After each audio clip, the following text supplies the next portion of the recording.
Dozens of pro-democracy campaigners are to be sentenced Tuesday in Hong Kong, drawing to an end a marathon trial of 47 Democrats in a subversion case that has lasted years.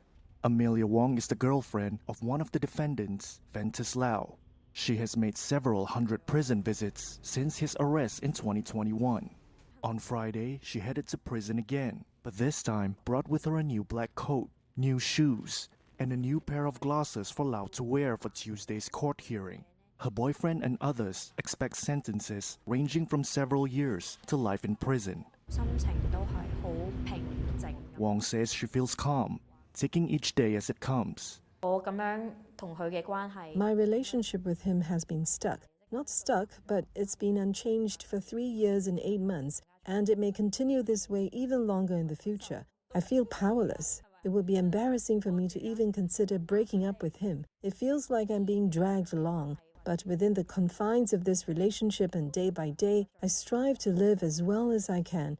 Democrats in Hong Kong once enjoyed wide-ranging freedoms under a one country, two systems formula after Britain handed the city back to Chinese rule in 1997. But in 2020, a year after pro-democracy protests swept the city, China imposed a national security law under which Wong's boyfriend and 46 other Democrats were charged with conspiracy to subvert the state power for organizing and taking part in an unofficial primary election in July 2020. Over 600,000 people voted in that poll. It was seen as a symbolic protest against the national security law, as participants defied warnings from officials that the vote could be illegal. Reuters has spoken to lawyers and relatives of half a dozen defendants, and they say the convictions have quieted some of the most popular and determined pro-democratic voices. In May this year, 14 of the 47 Democrats were found guilty of the charge of conspiracy to commit subversion, and 2 were acquitted. Others pleaded guilty, hoping for reduced sentences. Wong says this case has swept away the entire pro-democracy camp in Hong Kong. They have undergone a kind of social death, and they are temporarily dead in the political arena. Just like that, they were all caught in a single net.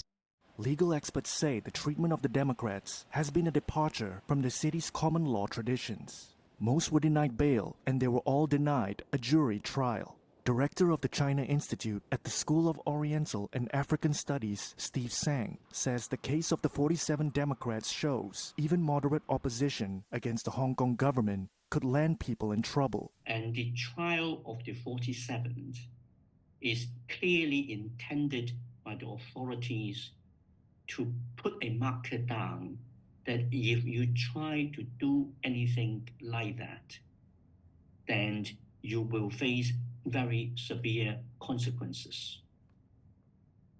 And the range of people who are being caught up in this network of 47 will show that even people who are known to be very, very moderate indeed can be caught in the net.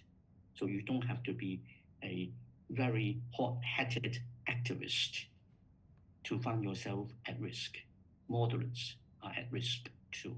Hong Kong authorities say the legal process has been impartial while condemning criticism from Western democracies. Beijing also maintains that Hong Kong's autonomy is intact. The US has described the trial and its guilty verdicts as politically motivated while demanding the defendants be released.